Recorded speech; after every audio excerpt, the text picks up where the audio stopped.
All right, we're here for the Week 4 press conference prior to Cal's trip to Florida State against the Seminoles with quarterback Fernando Mendoza. We'll go ahead and get started with questions from Jeff Ferrado from Cal Bears on SA. Fernando, how you doing today? Doing good. Good to see you. I like the paintings in the background.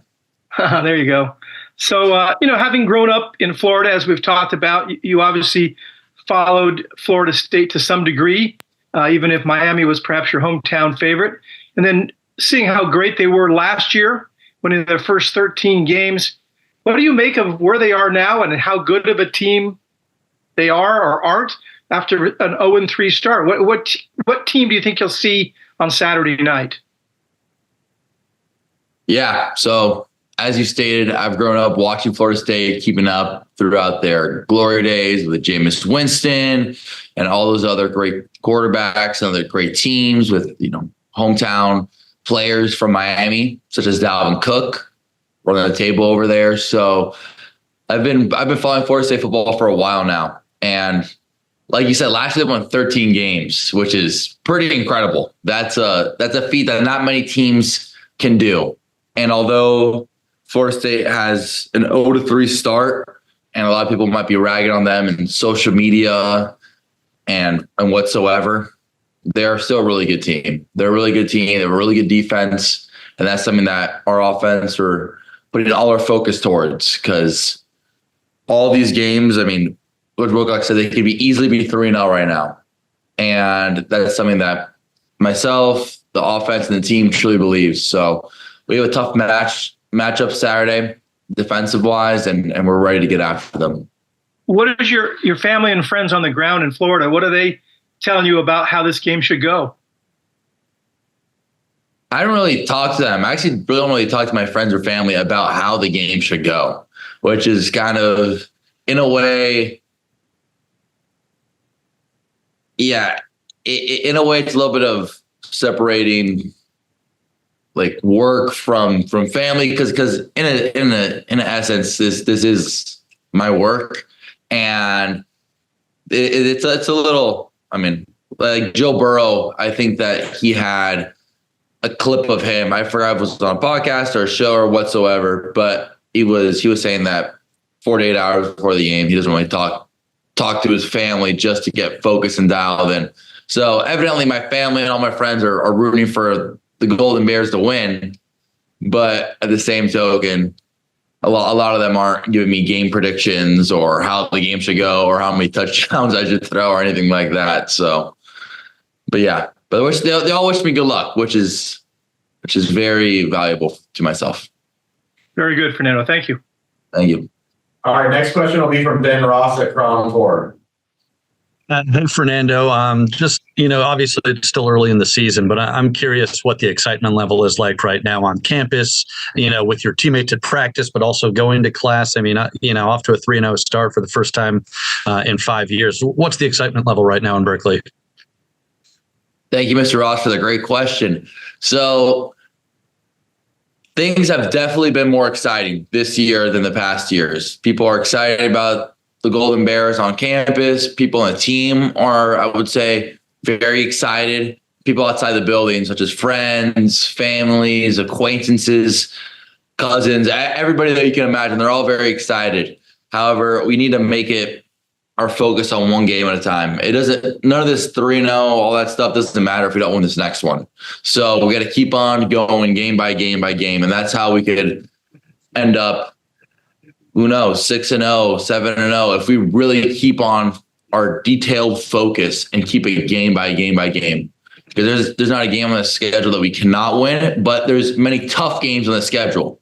They're going to end up coming to one-score games that we're going to need to finish out, and that our focus, our execution, our discipline is going to be able to get us through those games. But if we're the team, which we're not by any means, but if we're too caught up in the excitement, that could sway us a little bit. But right now, I'm really excited because we're really focused and disciplined. Thank you. Thank you. All right, Jim McGill from Bear Insider. Hey, Fernando, what's up? How you doing? Good to see you. So I wanted to ask you a little bit more about the emotional side. You mentioned yourself last year, you were kind of thrown into a whirlwind, and you performed pretty admirably considering the circumstances, but I know you set goals to take it to a different level this year. So far this year, you've had several real strong games, over 70% passing percentage. You're keeping care of the ball and not turning it over much. What's the level of satisfaction that you've had during this process with being able to get that surprise starting spot midway and coming into the season and winning the job and starting to live up to maybe some of the expectations that you set for yourself? I know you're going to reserve a lot of that for postseason. You're focused, you're dialed in right now, but is it satisfying to grow to the point that you have and to have the team grow along with you to get off to this 3-0 start? Yeah, that's that is an amazing question. And like I said, like that's a lot for post year because you don't want to, hang the bell. It's only been 3 games out of, I think we have at least 9 or 10 more games, or who knows, even more now with the college football playoff. I can't count. But with the work that the team has put in the offseason, I'm extremely proud of all the expectations that I've set on myself, my teammates set on themselves, because we've seen multiple guys that have had really high expectations, like the Jet, and Isaiah Hunter, and others across the offense and team that have had high expectations for themselves and performed at a very high level. And I think that it speaks to how well the team is doing, because these first 3 games, we haven't had our best player on offense, Jaden Ott, for the entirety of like the most of the game. So I think it speaks to volumes about how high of a standard we have on offense, on our execution, and just how we handle ourselves as an offense. But I am very satisfied that, not satisfied because there's still a long way to season to go, but I do look forward to keeping up those habits that I put in place for the first 3 games, such as ball security. Great, thanks. Thank you. Steve Croner from the SF Chronicle. Afternoon, Mr. Mendoza. Good to see you.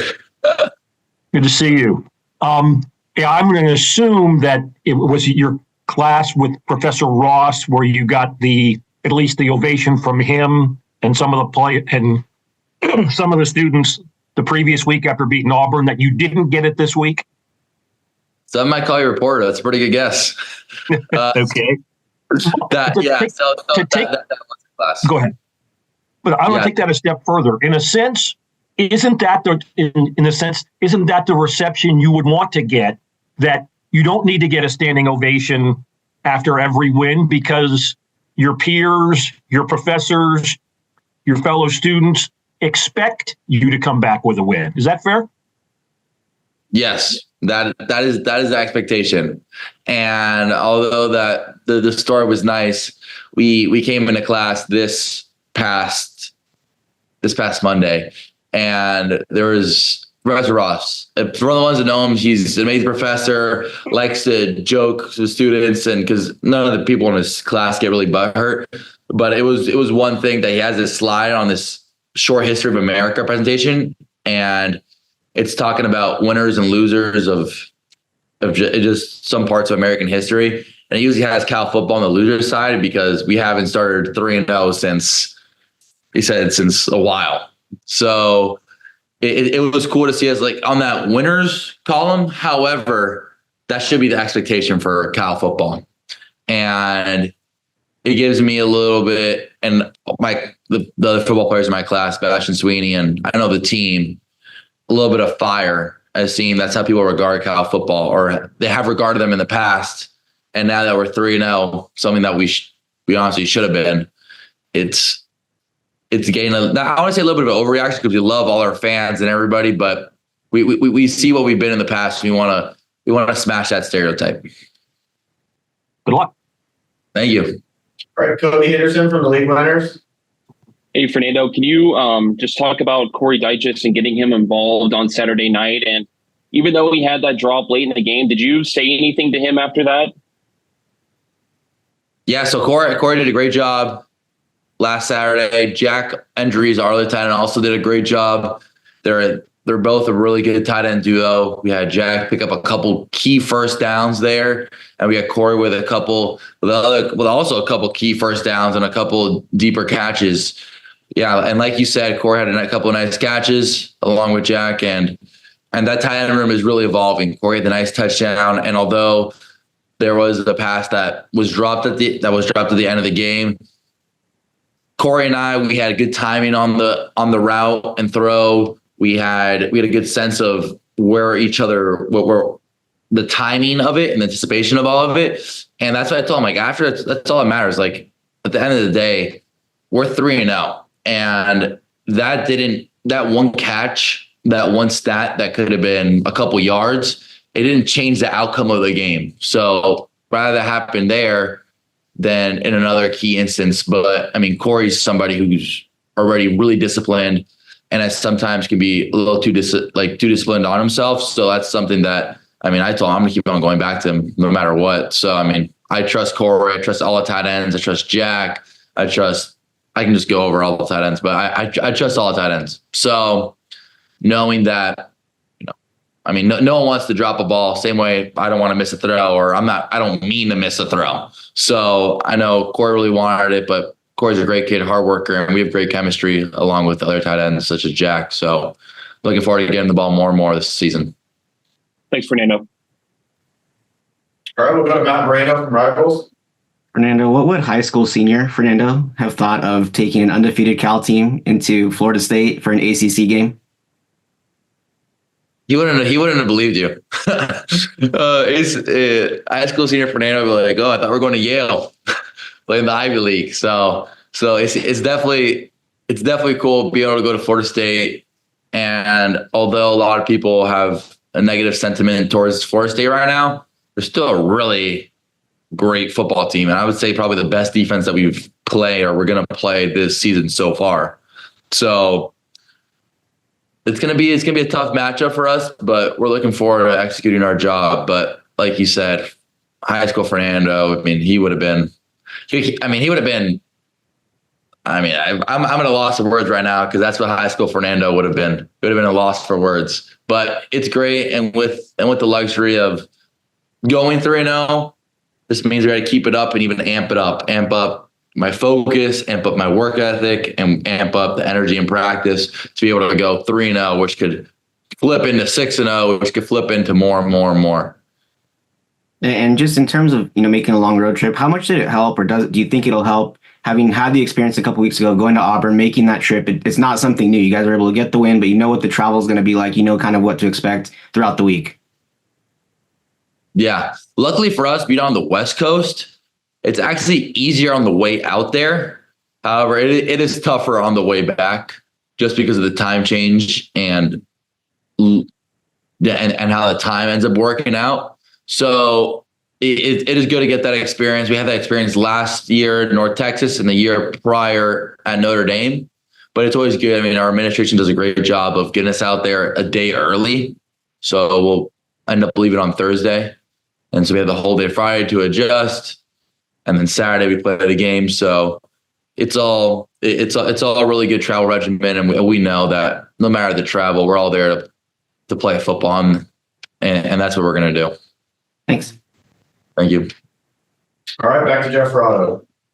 Fernando, when we talked to Coach Wilcox, told us that Jaden Knott and the two offensive linemen, Barakani and McDonald, who've been injured, called them, all three of them, probable for a Saturday. How excited will Jaden be if he's on the field, and what kind of difference can he make for you guys?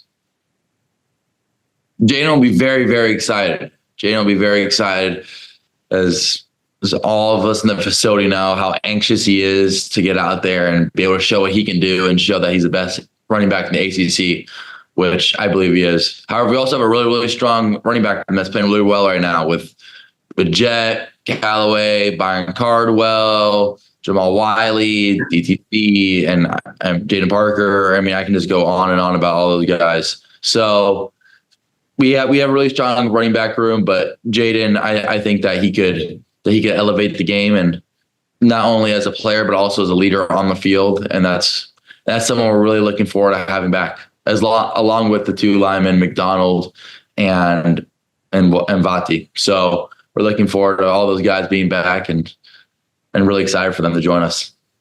Good enough. Thank you. Thank you. All right, back to Cody Henderson. Yeah, Fernando, this will be your 12th game as Cal's starting quarterback. Can you just talk about some of the processes that you have individually that have helped grow your leadership skills as the team starting quarterback? Yeah. So some of the processes that have helped leadership wise is always trying to be someone that the team respects. And with leaders, I think it's two things. It's the respect factor and it's playing good. If you're a leader, you need to have, or a real team leader and team captain, you need to have both of those. You need to be able to produce on the field, because people respect, but then also off the field as far as work ethic, giving energy to teammates, being a good guy, and being, what they say, a locker room guy. So, and be able to motivate your teammates as well. So those are two things that I look forward to expanding. And I think all that stuff stems from all the work that the offense and the team put into the offseason, where we were on Saturday, every Saturday morning at 9 a.m. we were here doing player-led walkthroughs, player-led meetings, and player-led hangouts when we'd all hang out. And, we would watch a UFC fight or watch something else. So I think it all stems from that, but I think it all stems from having the team first, and especially in a day and age where it can be very individualized as far as NIL, popularity, and anything else. I think it's always very beneficial to keep the offense and the team first as far as the leadership role. Thanks, Fernando. Thank you. All right, last question from Matt Moreno. Go ahead, Matt. Even though you guys got closer to it last week, it feels like you guys still haven't played a complete game offensively. Do you take that as a positive? Do you say, hey, we're 3-0, we haven't played a complete game? Do you view it? Do you view the negatives? How do you kind of approach it, as the quarterback? I view it as a positive and a negative, as we still have a ton of room to grow, and it shows. We don't want to hit our ceiling in week 2 and week 3. We want to hit our ceiling at the end of the season when we're playing for championships. However, we have the ability to play at that high of a level every single week 1, week 2, and week 3. So we got to eliminate those errors. And what I think we're doing a great job is not making the same mistake twice. So that's something that we're keeping on improving and going week by week. But we are very far from our potential.